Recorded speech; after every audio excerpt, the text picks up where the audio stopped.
Welcome back. To speak more on the KZN Schools Nutrition Program, we are now joined by Jabulani Nxumalo from the South African Democratic Teachers Union. Jabulani, thank you so much for joining us here on the late edition. Perhaps let's start here. What is your reaction to the news coming out from KZN, of course, when pertaining to the pulling out of Pasina and, of course, looking into that contract in KZN?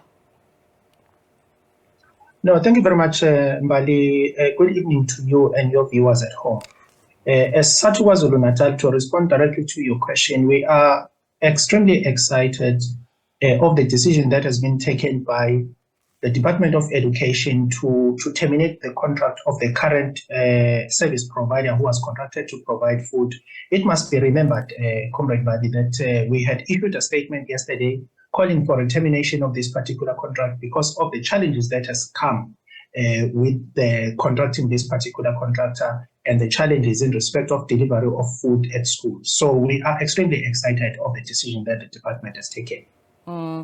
And Jabulani, what are your thoughts on initially changing the suppliers for this nutrition program? Because I understand that previously there were numerous service providers, and then this time around, then they decided to only have this Pasina Pty Limited to then provide schools with the necessary food it needs.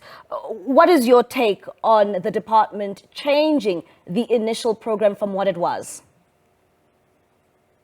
Maybe it is important for us to start first give the background of our stance. If you would refer to our statement that we issued yesterday, we had indicated into our statement that we were not happy the way the supplier was appointed or was given the tender, given the fact that for the very few years ago, the tender would be, or the responsibility to supply food to all schools would be given. Each and every school would be attached to one particular supplier who would make it a point that the food is procured, is brought to school in good time, is prepared in good time, so that our learners are able to actually access food in good time. But since the beginning of this particular financial year, we have seen that since the appointment of this particular supplier, who was responsible to supply food for over 5,000 schools that are beneficiaries to the NSNP program, is unable.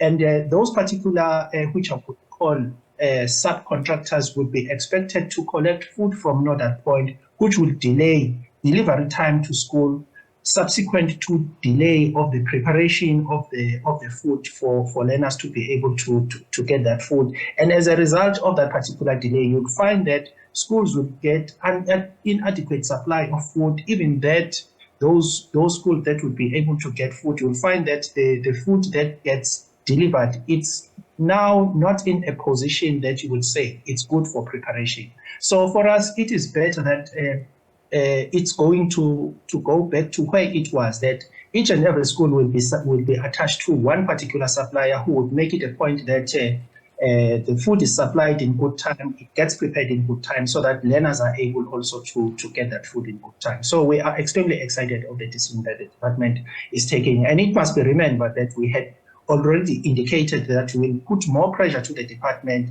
for them to understand the challenges that they have caused by appointing one supplier who is responsible to supply food to over 5,000 schools across the province. Earlier on in the week, Jabulani, we heard from the department saying that, upon pondering on this issue, they then decided to only have one supplier that would supply these over 5,000 schools in the KZN province. Do you think that they were justified by giving this to just one supplier? Because one would say that it has actually proven that it is a mammoth task of ensuring that the food does get to schools on time. We did indicate it when they announced it, but what we need also to say is that initially, as such, in the province, we had initially called that the issue of national, the thing of NSNP, if I could put it like that, must not be put via tender, because that will create problems. What we have always been saying, was that it would be better that instead of taking this through tender processes, take it to school governing bodies for them to be able to procure food and prepare them for the learners, so that you are able to understand and know that by the time you expect learners to eat, they will be in a position to eat. But if you take it through tender processes, it would always create some problems. So whether or not it has been taken to one supplier, you give a big tender to one supplier, for us, it was not necessarily an issue, because us as such, we are not interested as to who gets the tender, who does not get the tender. Is it one person supplying everybody? For us, it is the process must be efficient, so that when you are expected as a school to provide food to learners, you are actually in a position to do so. Now that this has been complicated further by giving one huge tender to one supplier, we always indicated that this one is going to have a problem.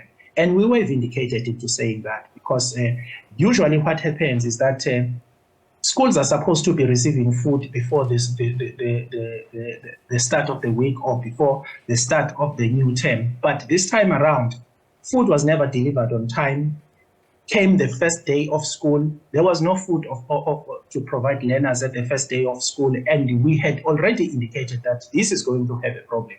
At least in the way that they have reverted to doing it, because it's something that we've been using for over a very long time since the inception of this. We say it is now better because it's the way we are used to do it. Each and every school is now attached to that one particular supplier who's going to make it a point that the food is supplied in good time and is prepared in good time, so that you are also able to serve learners in good time, for you to not to disturb tuition time. And Jabulani, we've seen the reports coming out from our colleagues in KZN, the impact this has caused. If maybe you can just give us that insight and just paint us a picture of how devastating this was when, more than 5,000 schools were not receiving their food on time, and how it actually affected children going to school. It was really sad. It was really sad, Mbali, to be close to the situation.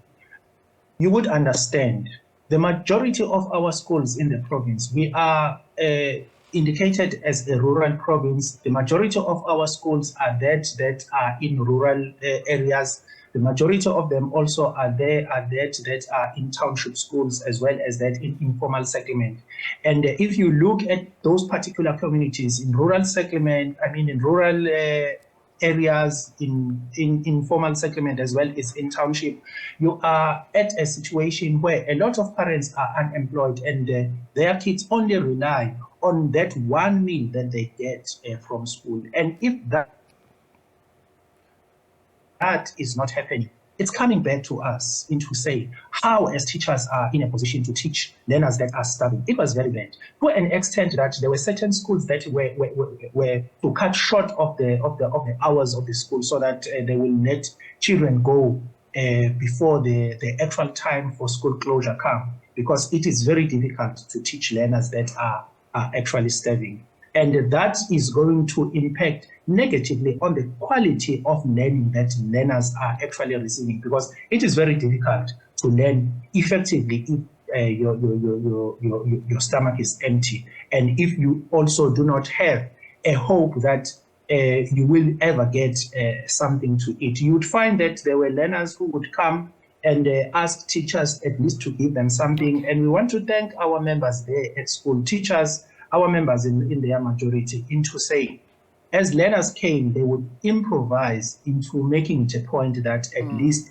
learners are able to get something to eat. It's a huge impact negatively in education, and we are glad that the Department of Education heeded to our call that we must not continue the way it is continuing, and we must also come together and find a solution going forward as to how and what are the things that we can do to actually avert the situation that was terrible outside there. All right, thank you very much. That is indeed Jabulani Nxumalo there from SADTU in KwaZulu-Natal. He is the Deputy Secretary, just giving us a bit of insight there in terms of how this has actually affected children going to school in KwaZulu-Natal.